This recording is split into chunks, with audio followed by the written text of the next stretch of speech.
नगर निगम में चयनित हुए 22 नवनिर्वाचित जोन अध्यक्षों का सम्मान समारोह और दायित्वों की जानकारी देने के उद्देश्य से कार्यक्रम आयोजित किया गया, जिसमें सभी नवनिर्वाचित जोन अध्यक्षों को अपने क्षेत्र में होने वाले विकास कार्यों से अवगत कराया गया। जहां सभी नवनिर्वाचित अध्यक्षों ने निर्विरोध निर्वाचित होने पर महापौर पुष्पमित्र भार्गव का अभिनंदन प्रकट किया। इंदौर नगर निगम के कंट्रोल रूम पर आयोजित समारोह में सबसे पहले महापौर भार्गव को पुष्पमालाओं और बुके देकर सम्मानित किया गया।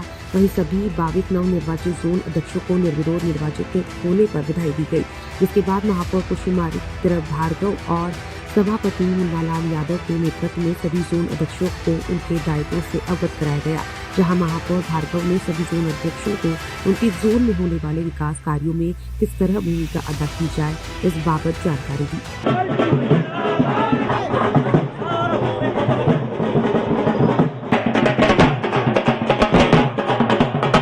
इस बारे में महापौर भार्गव ने कहा कि लगभग 9 वर्षों के बाद इंदौर नगर निगम अपने विकेंद्रीकरण के फॉर्मूले पर जोन अध्यक्ष का पद पर चुनाव आयोजित कर निर्वाचित पद्धति से अपने काम को आगे बढ़ाने वाली है। देश का सबसे स्वच्छ शहर संवैधानिक मंशा से काम करे, इसलिए वार्ड समिति बनाना यह नगर निगम एक्ट के प्रावधान में है। इसलिए इसका प्रावधान निगम एक्ट के 74वें संशोधन में संविधान में किया गया था।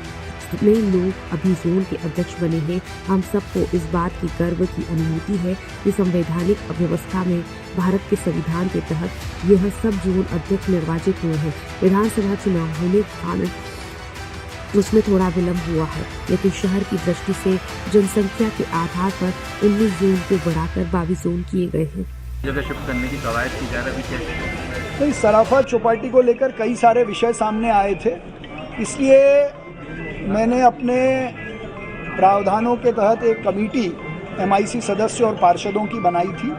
उस कमेटी ने दौरा भी किया है, व्यापारियों से, सराफा के व्यापारियों से और अन्य लोगों से बातचीत की है और रिपोर्ट मुझे देने वाले हैं। उस रिपोर्ट के बाद हम नए तरीके से कुछ लोगों से बात करेंगे, जनप्रतिनिधियों से बात करेंगे, जिला प्रशासन से बात करेंगे और उसके बाद उस रिपोर्ट के आधार पर शहर के हित में, शहर की परंपरा के आधार पर सुरक्षा के मानकों को ध्यान में रखकर निर्णय लेंगे।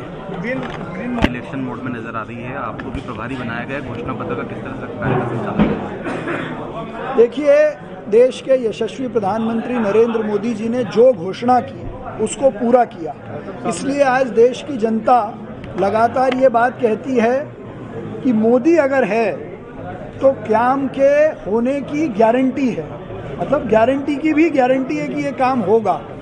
लेकिन अब विकसित भारत का जो संकल्प देश के प्रधानमंत्री ने लिया है, और अभी दिल्ली में उन्होंने ये कहा था कि देश में कोई दल नहीं है, कोई ऐसी पार्टी नहीं है जिसने विकसित भारत का संकल्प लिया है जो भारतीय जनता पार्टी ने लिया है। तो विकसित भारत कैसे बने, ये लोगों की मंशा से, व्यापारियों की मंशा से, वकीलों की मंशा से, डॉक्टरों की मंशा से, उन सब के विचार को जानकर बनाया जाए। इसलिए घोषणा पत्र में क्या आए, इंदौर की तरफ से क्या जाए, उस पर हमने काम शुरू किया है। सराफा चौपाटी को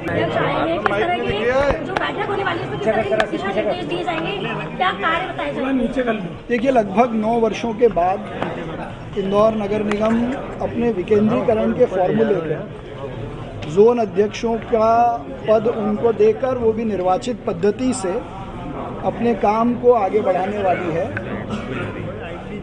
मुझे लगता है कि देश का सबसे स्वच्छ शहर संवैधानिक मंशा से काम करे, संविधान के नियमों के अनुरूप काम करे।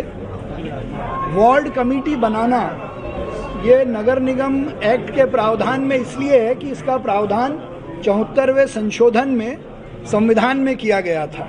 तो ये जितने लोग अभी जोन के अध्यक्ष बने हैं, हम सबको इस बात की गर्व की अनुभूति है कि संवैधानिक व्यवस्था में, भारत के संविधान के तहत ये सब जोन अध्यक्ष निर्वाचित हुए हैं और किसी भी शहर के, नगर निगम के विकास में सबसे बड़ी भूमिका यदि अगर किसी की है तो वार्ड कमेटी की है। इसलिए जब मेयर बने, परिषद बनी, तो हमने ये संकल्प लिया था कि जल्दी ही वार्ड कमेटीज बनाकर जोन अध्यक्ष का निर्वाचन करेंगे।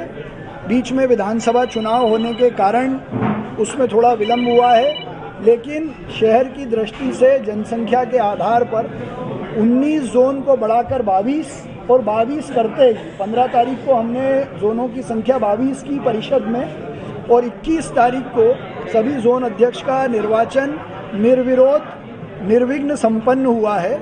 मैं हमारे सभी जोन अध्यक्षों को बधाई देता हूं और आशा करता हूं कि सभी पार्षदों को साथ में लेकर जोन के विकास की दृष्टि से, शहर के विकास की दृष्टि से अपने काम को आगे बढ़ाएंगे और अच्छा काम करेंगे, उसकी शुभकामनाएं। आज सभी जोन अध्यक्षों को जोन अध्यक्ष की क्या जिम्मेदारी है, क्या शक्तियां हैं, क्या काम करना है और इसके अलावा कुछ 1-2 काम हमने उनके लिए तय किए हैं, उसकी जानकारी देने के लिए बुलाया है।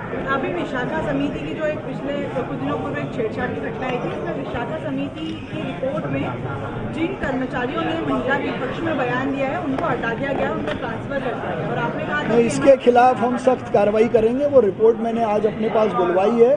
अगर उस रिपोर्ट के आधार पर कार्रवाई नहीं होगी तो जिन्होंने नहीं कार्रवाई की है उनके खिलाफ भी कार्रवाई करेंगे। MPPSC व UPSC सिविल सर्विसेज एग्जाम के लिए चाहिए सही मार्गदर्शन, तो चुनिए निरंतर टॉपर देने वाला Mahatma Gandhi institute for civil services. New batch start Hindi and English medium. हमारे मेंस टेस्ट सीरीज एवं special mains answer writing classes के साथ एग्जाम ओरिएंटेड अप्रोच विकसित करने के लिए आज ही ज्वाइन कीजिए Mahatma Gandhi institute for civil services, Veda complex, Bhanwarkuan, Indore. Think MPPSC, think MGICS।